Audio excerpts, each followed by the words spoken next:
Chercheuses et chercheurs de vérité, salam alaikum.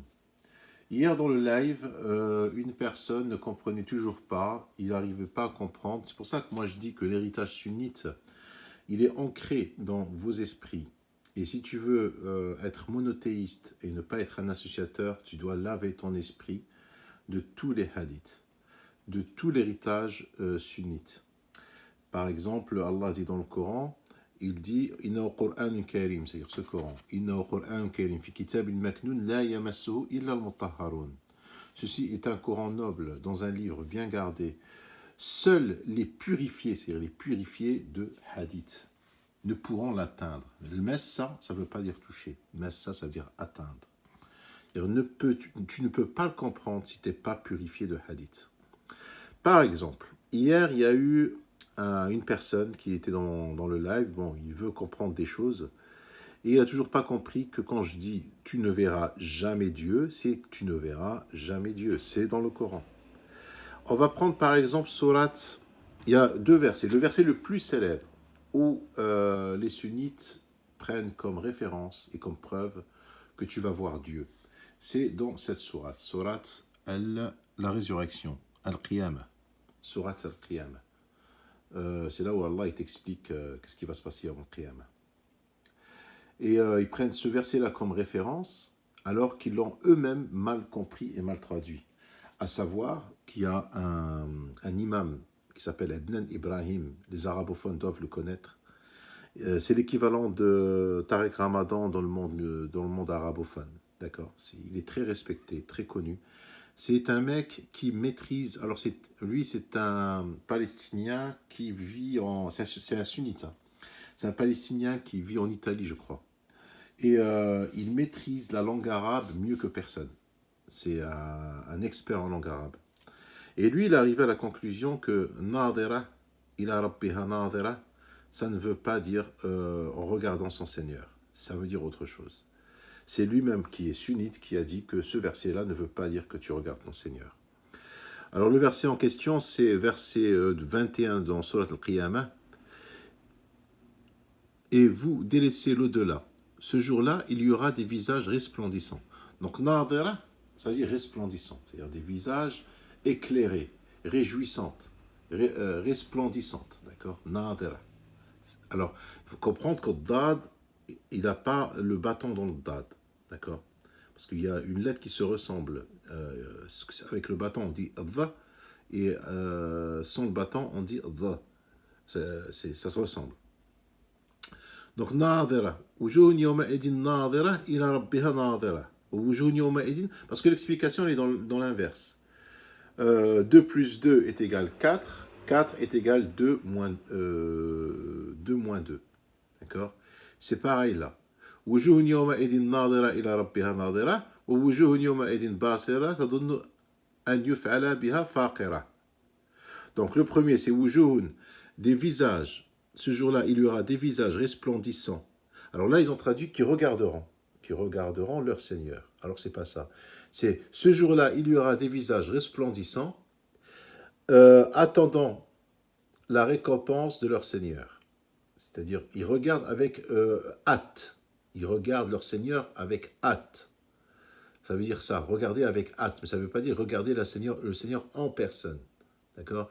Moi, je pense qu'ils doivent regarder le paradis en ce moment-là. Et l'inverse, comme je vous ai dit, 4 est égal 2 plus 2, et 2 plus 2 est égal... non, pardon. 2 plus 2 est égal 4, 4 est égal 2 moins 2. C'est-à-dire tu fais l'inverse.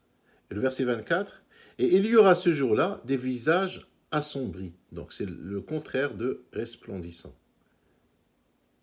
Qui s'attendent à subir une catastrophe. Donc le verset 25 est l'inverse du verset 23. Le verset 25 est l'inverse du verset 23. Le verset 23, qui s'attendent à une récompense, à une belle récompense. Qu'ils attendent une belle récompense. Vous voyez ? Ça, c'est dans Surat Al-Furqan. Maintenant, on va aller dans une autre sourate où Moïse a demandé directement à Dieu de le voir. Je vais vous parler d'un autre sujet après.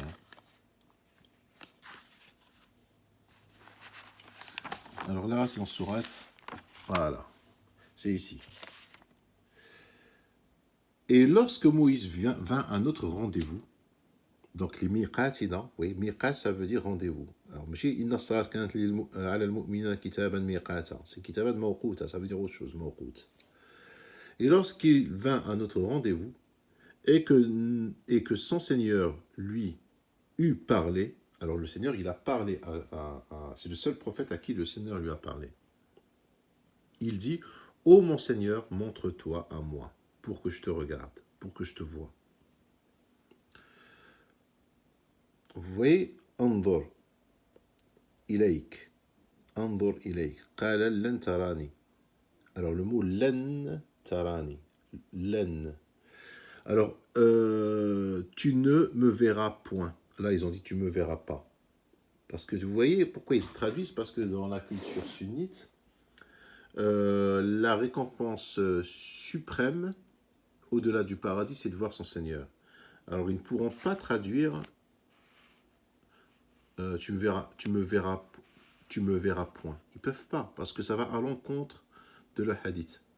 Donc, c'est ça, falsifier le Coran et d'écrire de leur main droite et dire que cela provient de leur Seigneur.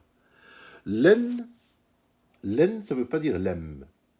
Le mot en n'est pas pareil que le mot m. Len, c'est pas lem. Lem, ça veut dire tu me verras pas. Peut-être un jour tu me verras. Mais len, ça veut dire tu me verras point. C'est-à-dire tu me verras jamais. D'accord? Len tarani. Après, vous connaissez la suite du verset. Je vais parler d'un autre sujet. Alors, je disais que la majorité de la communauté du prophète Mohammed ira en enfer. Moi, c'est le verset qui m'a rendu coraniste, en fait. C'est le verset qui m'a réveillé. Il y a des fois, tu lis un verset, il te réveille. Ah, il est là. Tu lis un verset, il te réveille. Il s'agit de... Il faut comprendre que dans le Coran, Allah t'a parlé de Isa, dans Surat Nisa, je crois, ou de Surat Ibn Imran, où Jésus, Allah va lui parler, il va lui poser la question sur son peuple, il va dire, est-ce que c'est toi et ta mère qui ont dit à ce peuple de t'adorer en dehors de moi? Et ça, il va dire, Subhanak, gloire à toi, je ne leur ai dit que ce que tu m'as demandé de leur dire, et lorsque j'étais mort, je n'étais pas au courant de ce qu'ils faisaient après moi, et toi, tu es leur Seigneur, si tu leur pardonnes, ce sont tes serviteurs, si tu leur pardonnes pas, c'est bon, bref. Là, Et le seul verset où Allah te parle dans le Coran, où il a une conversation où le prophète va parler, le prophète Mohammed, il y a un seul verset dans le Coran. Il y a un seul, il n'y en a pas deux, il n'y en a pas trois, il n'y en a pas quatre. Il y a un verset dans le Coran, c'est celui-là. Inna qawmi ittakhadou hada al-Qur'ana mahjura. C'est le seul verset où le prophète Mohammed sait ce qu'il va dire le jour de la résurrection. Parce que le prophète Mohammed, il va il récite aux gens le Coran. Alors là, Allah, qu'est-ce qu'il dit? Le jour où le ciel sera fondu par les nuages et qu'on fera descendre les anges, des anges. Ce jour-là, la vraie royauté appartient au tout miséricordieux. Et ce jour-là, et ce sera un jour difficile aux kafirin. Kafirin, on va voir c'est qui le kafirin. Allah, il va l'expliquer c'est qui le kafirin. C'est le peuple de Mohammed. Le jour où l'injuste se mordra les deux mains et dira « Hélas, pour moi, si seulement j'avais suivi chemin avec le messager. » C'est-à-dire le Coran, si seulement j'avais suivi que le Coran. Si seulement j'avais suivi chemin avec le messager. Malheur à moi, hélas, si seulement je n'avais pas pris un tel pour ami.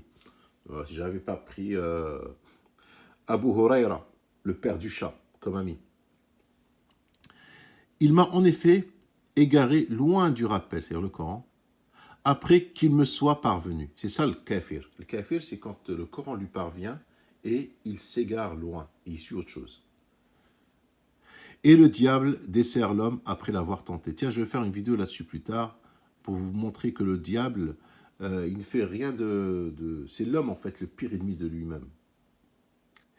Et le messager, le verset 30 qui nous intéresse, dit, le messager, Mohammed, attention, dit, Seigneur, mon peuple a vraiment pris ce Coran. Pourquoi je dis c'est Mohammed? Parce qu'il dit ce Coran pour une chose délaissée. C'est-à-dire que le kafir, quand il se mordra le doigt, alors là, le Mohammed, il n'a pas dit Seigneur, une partie de mon peuple, ou la majorité de mon peuple, ou certains de mon peuple. Non.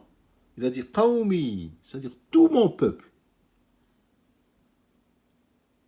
Et le message, il dit Seigneur, mon peuple, c'est-à-dire tout mon peuple. La majorité de la majorité écrasante de son peuple. Tout mon peuple a vraiment pris ce Coran pour une chose délaissée. Donc tout le peuple qui a pris le Coran comme chose délaissée, Allah dit que c'est un kafir, et c'est le peuple de Mohammed, et c'est les musulmans aujourd'hui. Et si vous voyez que mes abonnés ne grimpent pas à 10 000, 15 000, 30 000, c'est normal, d'accord? C'est tout à fait normal, parce que c'est normal. Et je vous dis, salam alaikum.